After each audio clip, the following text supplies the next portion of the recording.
ইহুদির লাশ হতে পারে, এই লাশটা কি কোনো মানুষ নয়? আমি কি তাকে সম্মান জানাবো না? আমরা সেই ধর্মের অনুসারী। আমাদের ধর্মে কোনো কিছুর কোনো অভাব নেই। আমাদের কোনো নীতিবাক্য পৃথিবীর কোনো সভ্যতার মানুষের কাছ থেকে ধার নেওয়ার প্রয়োজন নেই। আমাদের কোরআন হাদিস আমাদেরকে যা গাইড করেছে, কিয়ামত পর্যন্ত মানুষ যত সভ্য হোক হওয়ার চেষ্টা করুক এবং যত সভ্যতা আবিষ্কার করুক না কেন, তার সব ভালোগুলোর মূল সূত্র কোরআন এবং সুন্নাহয় রয়েছে। সো আমরা কোরআন সুন্নাহকে অনুসরণ করলেই সকল সমস্যার সমাধান আমরা পেয়ে যাব। আল্লাহ তাআলা আমাদের সবাইকে সে তৌফিক দান করুন। ভাইরা আমার, শুধুমাত্র আজকের এই পরিস্থিতিই নয়, আসুন আমরা শপথ করি, সংকল্প করি, আল্লাহ আমাকে যতদিন বাঁচিয়ে রেখেছেন আমি যেখানেই থাকবো আমি মানুষ উপকার করব। আমার দ্বারা কোনো মানুষের ক্ষতি যেন না হয়। ডক্টর খন্দকার আব্দুল্লাহ জাহাঙ্গীর রহমাতুল্লাহ আলাইহির নাম আপনারা শুনেছেন।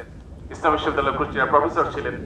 স্যার রাহিমাহুল্লাহ বলতেন, আমার সারা জীবনের যত গবেষণা, যত পড়াশোনা, দেশে বিদেশে ইসলামের উপরে যত আমার ডিগ্রি নেওয়া হয়েছে, ইসলামের উপরে আমি যে অধ্যাপনা করেছি, বিশ্ববিদ্যালয়ে পড়িয়েছি, আমার সারা জীবন ইসলাম নিয়ে পড়াশোনার নির্যাস আমি দুই লাইনে বলতে পারবো। তার প্রথম লাইন হলো, ঈমানের পর, পাঁচ ওয়াক্ত নামাজ সহ ইসলামের মেইন ফরজ কাজগুলোর পর আল্লাহ তাআলা সবচেয়ে বেশি সন্তুষ্ট হন যখন মানুষ মানুষের উপকার করে। আর কুফরির পর, বড় বড় অপরাধ পাপাচার গুলোর পর আল্লাহ সবচেয়ে বেশি অসন্তুষ্ট হন যে কাজে, সেটা হলো কোন মানুষ যখন কোন মানুষের কষ্টের কারণ হয়। এই জন্য ভাইরা, আজীবনের জন্য সংকল্প করি আমরা কোন মানুষের কোন কষ্টের কারণ হব না।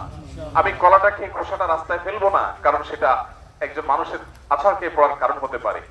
আমি ডাবটা খেয়ে ডাবের মালাটা যেখানে সেখানে ফেলে দিব না, কারণ সেখানে জমে থাকা পানি থেকে মশা হয়ে সেই মশা কাউকে কামড়ে অসুস্থ করতে পারে। সে অসুস্থ ব্যক্তি হয়তো আইসিইউতে গিয়ে মারাও যেতে পারে, আমি হয়তো জানিও না। আমি এমন ভাবে চলবো যে আমার আশপাশে কোনো মানুষ আমার দ্বারা কোনো কষ্ট যেন না পায়।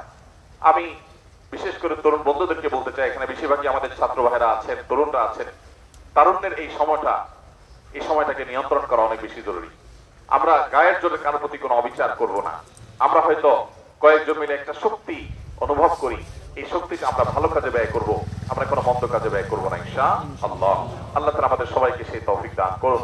প্রিয় ভাইরা আমার, ফেনীতে, কুমিল্লাতে, ব্রাহ্মণবাড়িয়া এবং চাঁদপুরের কিছু এলাকাতে, লক্ষ্মীপুরে, নোয়াখালীতে এবং চিটাগাংয়ের কিছু এলাকাতে যেভাবে বন্যা ছড়িয়ে পড়েছে, এবং গতকাল থেকে আপনারা জানেন যে সিলেটের অনেক এলাকাও প্লাবিত হয়েছে, এখানে আমাদের পুরো জাতি সম্মিলিতভাবে হাতে হাত কাঁধে কাঁধ রেখে যদি আমরা সবাই চেষ্টা করি, তাহলে 30 থেকে 40 লাখ মানুষ আনুমানিক যদি পানিবন্দী হয়ে থাকে, তাহলে আমরা গোটা দেশের বাকি যে 18-19 কোটি মানুষ আছি, আমরা সবাই মিলে যদি দাঁড়িয়ে যাই, তাহলে 30-40 লাখ বা 50 লাখ মানুষের কষ্ট লাঘব করা কোনো ব্যাপার না ইনশাআল্লাহ।